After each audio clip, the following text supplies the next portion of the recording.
Hi everybody, Dan Illman here with race number 9 at Remington Park on Sunday. It's Oklahoma Derby Day, and the Remington Park Oaks, a grade 3 200 grander, is the filly counterpart to the Derby. Let's take a look at this field of promising 3-year-old fillies going a mile and a 16th. A field of 8 entered this race. Ancient Peace is in from Southern California off the barn switch from John Sadler to Brian Lynch. She's already graded stakes placed, and as we see from our Timeform US pace projector, she is plenty quick out of the gate. Timeform US believes that she'll be up and on the pace, along with the number 1 Perfect Wish, a recent gate-to-wire winner at Prairie Meadows against restricted stakes competition. Magic Bubbles, the number 3, is a horse that has shown tactical speed but came from way out of it last time out, and I wonder if the connections are going to adopt those tactics once again in the Remington Park Oaks. Speaking of Perfect Wish, let's watch her most recent start. This is the race at Prairie Meadows I talked to you about where she was odds on. She got to the lead, she got a really nice breather on the backstretch, and she is simply too good for these horses. She toys with them in the stretch. It's her 3rd consecutive victory, and she simply deserves an opportunity to strut her stuff against graded stakes competition. Is she good enough? We'll find out. She's probably going to have to avoid a little bit of a pace battle with the 8 Ancient Peace.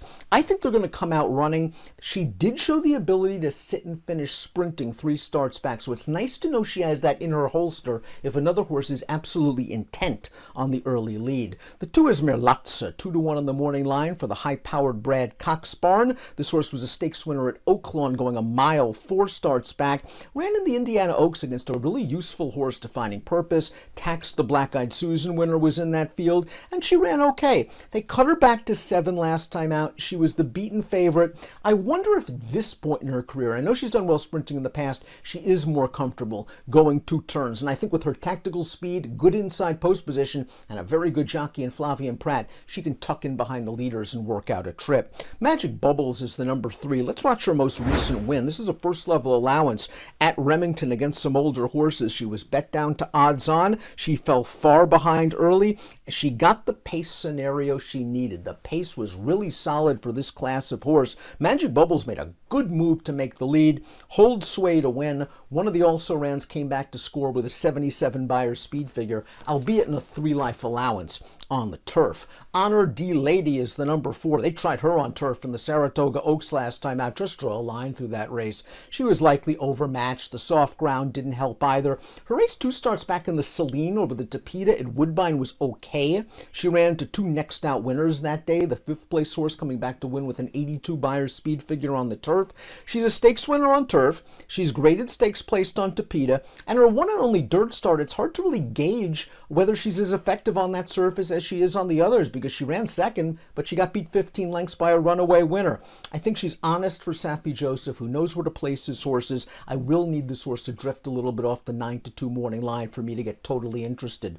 Nomadic Pride is the 5, scored at Ellis Park last time out. First level allowance race, going the 1.5 turn out of the chute at Ellis. Beat 2 next out winners that day, did so at a price. Seems to be coming into form for Tom Amoss, who's a very shrewd judge of talent.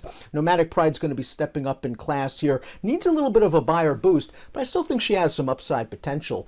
Appropriated Funds is the number 6. She was 3rd last time out in an allowance race at Remington, going 6 furlongs. Now she's going to stretch back out to a mile. And the last time she went a mile off the sprint to route move, she won very easily in a 2-life allowance race.